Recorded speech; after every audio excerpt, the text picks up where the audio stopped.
Hello again, my good students. I believe you are still safe and healthy. I am teacher Ibrahim, once again, your teacher for General Studies and Communication Skills. This program is brought to you by the Rwanda Education Board in partnership with MASTERCARD Foundation, together with Inspire, Educate and Empower Rwanda. And as you remember, due to the COVID-19 pandemic, the government of Rwanda closed schools, and this was done to control the spread of the virus among the citizens. And for that reason, we have to study from home until schools resume. We are talking about the topic of national service and self-reliance. Under this topic, we are trying to understand, to analyze and appreciate the importance of national service and self-reliance in development. In the last lesson, we talked about the two concepts of national service and self-reliance. I hope you have your notebooks ready and your pens, because you need to write down a few notes which you will use during your revision time. You also need to free yourself from any noise or any other forms of distraction. Today, we are talking about national service in Rwanda and the different activities through which we can provide national service. First, we are going to look at what the Constitution says about national service. Now, the Constitution of the Republic of Rwanda provides for national service in Article 47. And this section reads that all citizens have the duty to participate through work in the development of their country, to safeguard peace, democracy, social justice, and equality, and to participate in the defense of the motherland. The law shall organize national service, whether civil or military. It says all citizens have the duty to participate through work in the development of the country, which means you have the duty as a citizen to participate in all activities that help in the development of the country, and also to safeguard peace, promote democracy, social justice, and equality, and to participate in the defense of the motherland. And the government will organize national service, whether civil or military.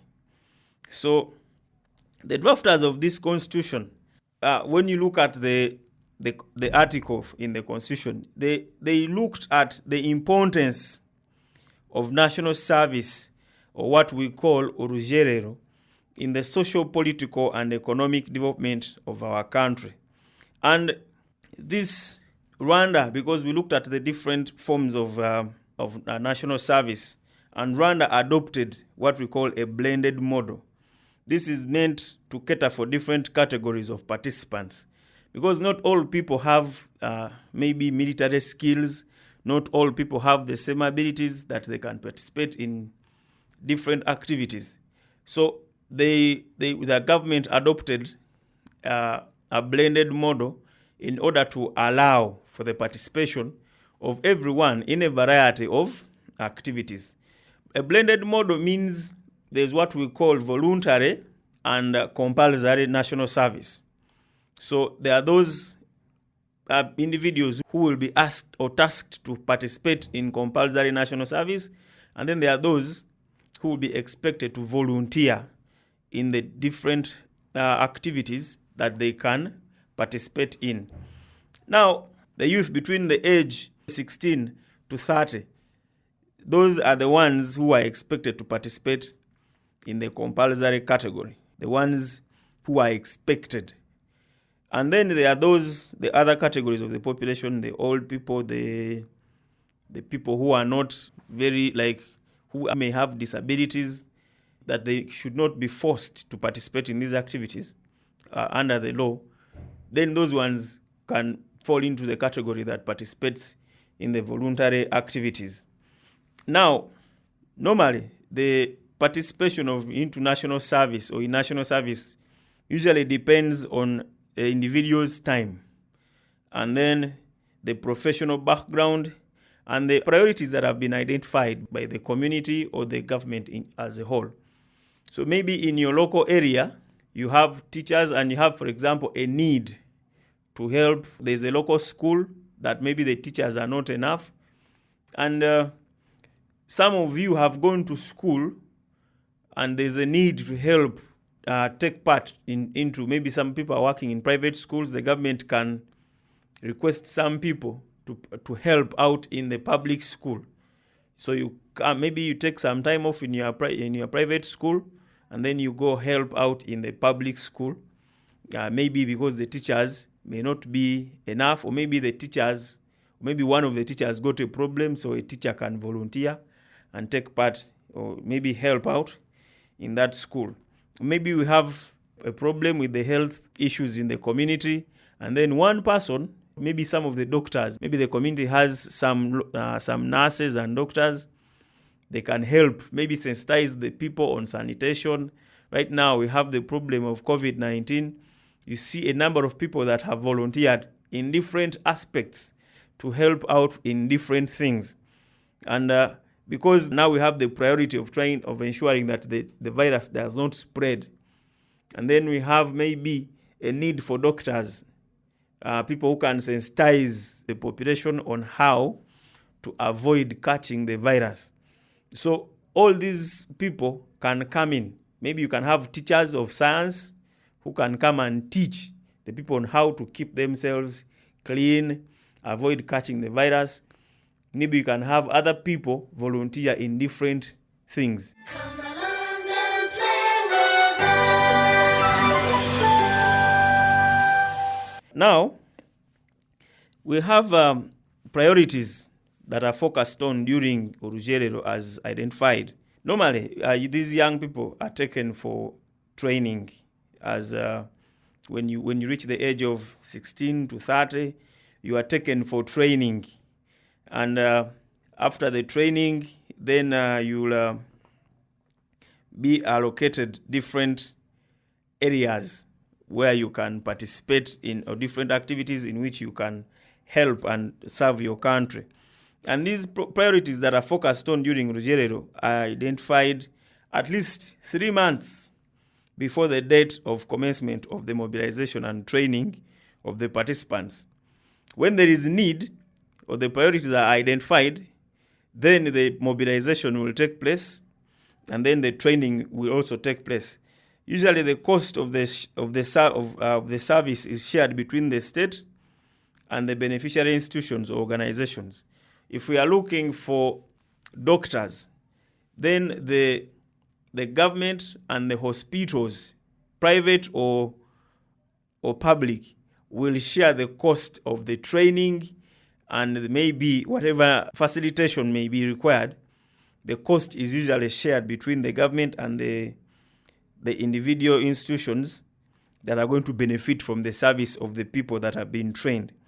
And the activities of national service usually are coordinated by the Office of the President through the National Itorero Commission.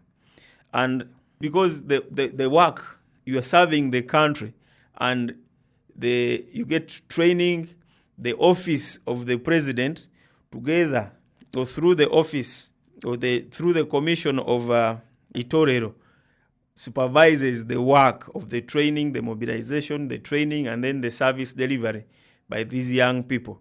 And you'll find that Urugerero programs aims at developing programs which enhances efforts that are put in place to accelerate growth in all sectors of the economy. Usually participants undergo training related to different domains of service, civic education, some basic military training. And upon completion of the training, these participants are expected to implement what they learned in the training. So if you're training to help out maybe in public places, maybe you're training to help out in a hospital, the young people that have been trained are expected to go and implement the skills and values that they have learned. And a person who has received the training from Itorero usually engages in activities such as awareness campaigns, maybe in campaigns like for HIV and AIDS, teaching people on how to prevent maybe diseases such as HIV, like now we have COVID-19. Maybe if we had a period some time back, we had an outbreak of Ebola. And these young people who get the training, the youth that get the training, are usually expected to participate in such activities. And then there's awareness campaigns for gender balance, family planning, adult literacy, helping teach old people, and then community work, which we normally refer to as umuganda. These young people are also expected to engage in environmental protection activities and maybe construction of shelter for vulnerable groups of people, and also support local leaders in implementation of government policies. And throughout the program, the students are taught values and attitudes such as integrity, humility, and patriotism, whereby as a person, you're taught to be humble, to be respectful, to be an honest person, to be devoted, and to be patriotic and show commitment and sacrifice. Be ready to sacrifice for your country. That is what we call a patriot. And this enables to change their attitudes and contribute towards the development of their country. By the time you get out of this program, if you are involved in the program of national service, by the time you get out, by the time you complete your service, you must be a changed person, because it is a life-changing experience for the young people who get involved. And at the end of the day, most of the young people who come out of this program, who graduate from this program, are always very, very good people, very productive people, very creative people, very innovative people, very forward-looking people. And these people will always end up serving their country with a very devoted heart. Come along and play with us. Now, Urugerero is open to all Rwandan citizens, even those living in the diaspora, and even non-nationals who may want to participate and provide service to the country. Maybe you are living in the UK and you want to serve your country. You can serve your country, because serving your country does not only mean you have to be in the country. You can serve your country wherever you may be. Maybe your country has, because right now, Rwanda has a tourism campaign which is intended to attract more tourists to come and bring in some revenue.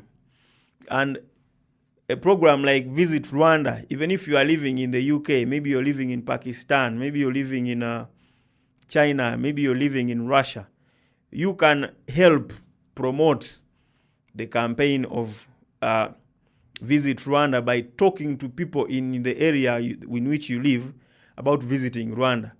In the long run, or unconsciously or subconsciously, you are basically serving your country by making sure your country gets more revenue, and that revenue is eventually going to be used to improve the service delivery in your home country. So even if you're living in the UK, you can still serve your country.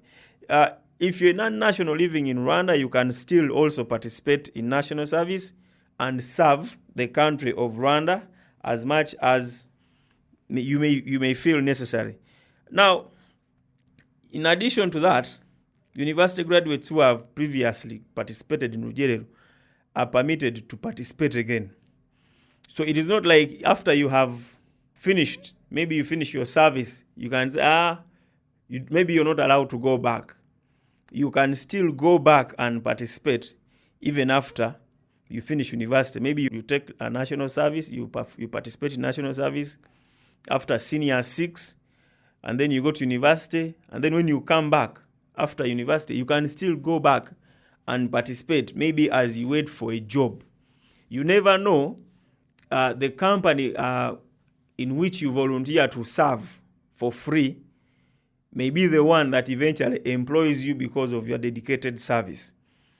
Now, participants usually are drawn from their own local communities and they are deployed to other areas.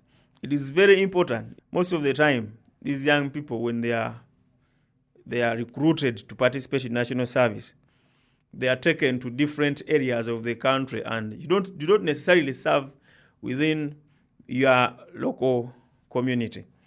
And the length of the service for the compulsory category is usually 12 months. After 12 months, you serve for 12 months, and these 12 months, 2 of them are for training, some basic military training and training in the specific domain of service in which you're going to work, maybe the area or the aspect of service that you're going to give. For the voluntary participants, the length of time usually varies from individual to individual. Sometimes you can do national service for 2 months, or maybe it may depend on how long you're needed for. Maybe your service is needed for 3 months. You don't necessarily have to be there for 12 months, even after your service is no longer needed. Now, the program of national service usually goes through 3 different categories, or phases. Normally, it is called phases. It goes through different phases. Phase 1 is mobilization and training. So in the first phase, you get the officials recruit young people from different places. Those with the ability to serve are recruited and then trained. And then phase 2, you're given placement. You start working and serving there. And then phase 3 is what we call graduation. That is basically the process of national service in Rwanda. Come along and play with us. Then there are activities through which national service is carried out in Rwanda. And these are like a variety of them. We are going to look at some of them, and then the others I will task you once again to look for others, because I don't want you to be idle while I'm away. I want you to keep busy while I'm away. You look for some of these things and you add to the knowledge that I may have provided you with. Now, basically, national service is in Rwanda, many communities have made use of these different things or different activities that we are going to talk about. Number 1 is umuganda, which means coming together with a common purpose to achieve an outcome. So in traditional Rwanda society, members of the community would call upon their family, friends, and neighbors to help to complete a very difficult task. Maybe you had a problem at home. People would come together and help to complete this particular task. And the government adopted umuganda service as part of their Vision 2020 development program, which means the government realized the importance or the value of people coming together to help in dealing with maybe social problems and all these challenges that may be faced in the communities. And they realized they looked at this community service as being central in supplementing the national budget, which is utilized in the construction and repair of basic infrastructure. And members of the community are expected to organize themselves in carrying out some voluntary work. No pay is usually given, because I remember we talked about national service. Most of the time, national service, you don't get paid. You just serve, you participate in these activities, and you participate in them for free. Now, umuganda usually takes place every last Saturday of the month in the whole country. And organization of umuganda activities is undertaken at normally council meetings. The local councils decide on what activities they are going to carry out, and every person is expected to participate in these activities.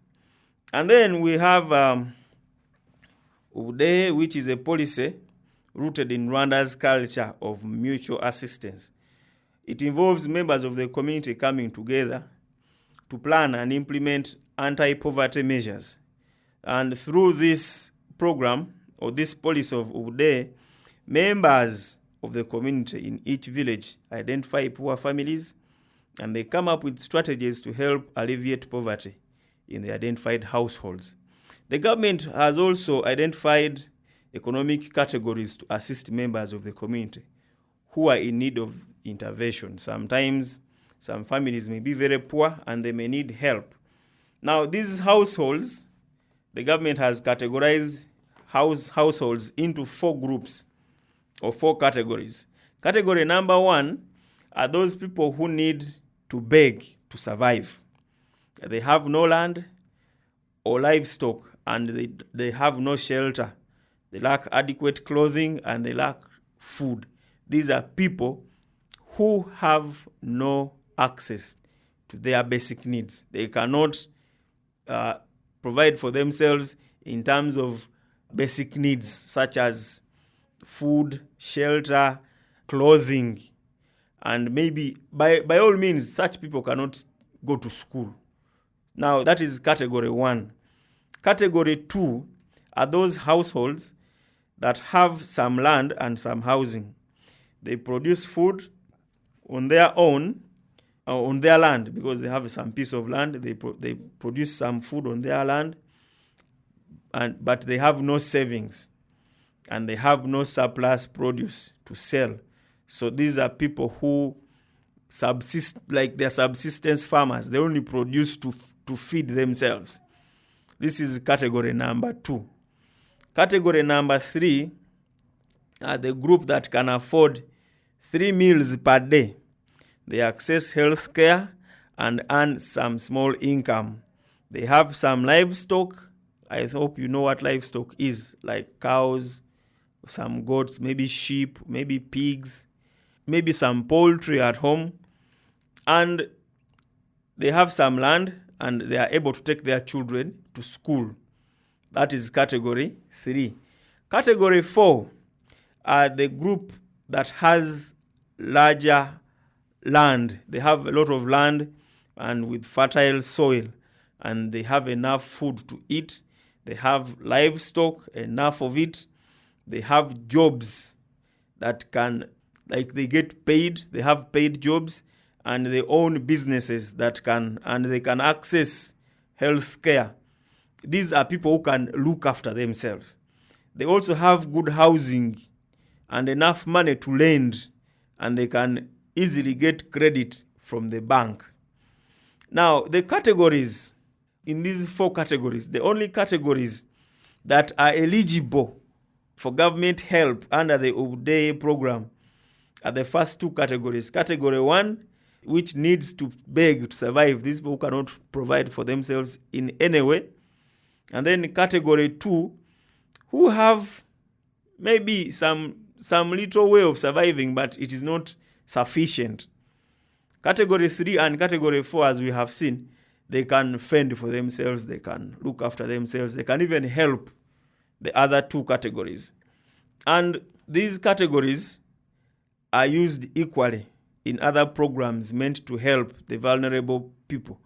There are other programs, of course, that are used for helping the poor people, such as Giringa and others. And these same categories, category 1 and 2, are the ones that are normally looked at or considered first when this help is being given. Now, we also have Itorero and Ingando. But before we go to that, I want you to know that the people who are in category 4 and category 3, or category 3 and 4, and are able to look after themselves and provide for themselves, are expected to help those in category 1 and category 2. That is also part of national service. Come along and play with us. Then we have Itorero and Ingando. And during a colonial era in Rwanda, we had sound systems and practices which should be emulated.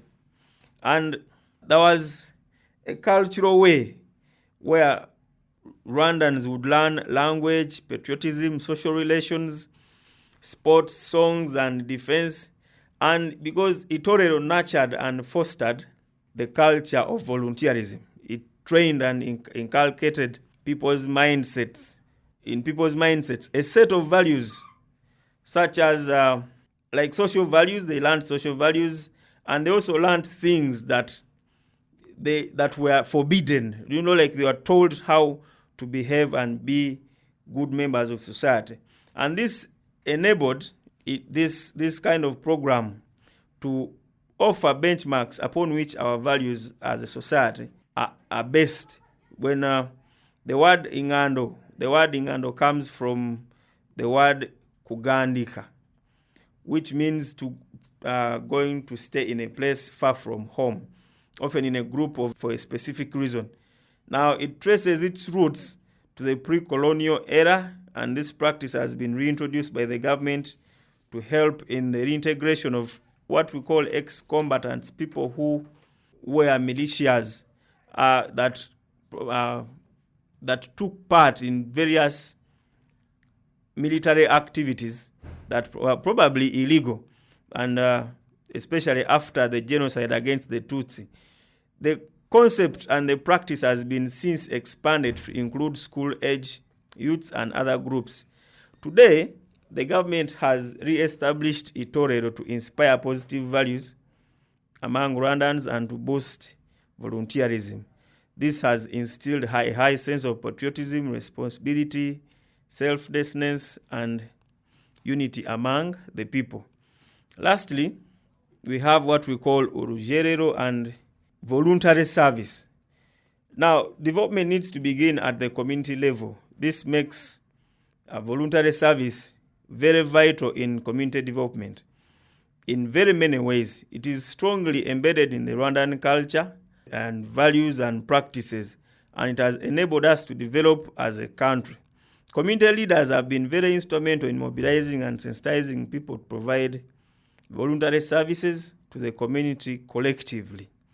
And communities have therefore contributed to the social, political, and economic development of Rwanda, and such efforts have enabled the country to rise from the ashes of the post-genocide era.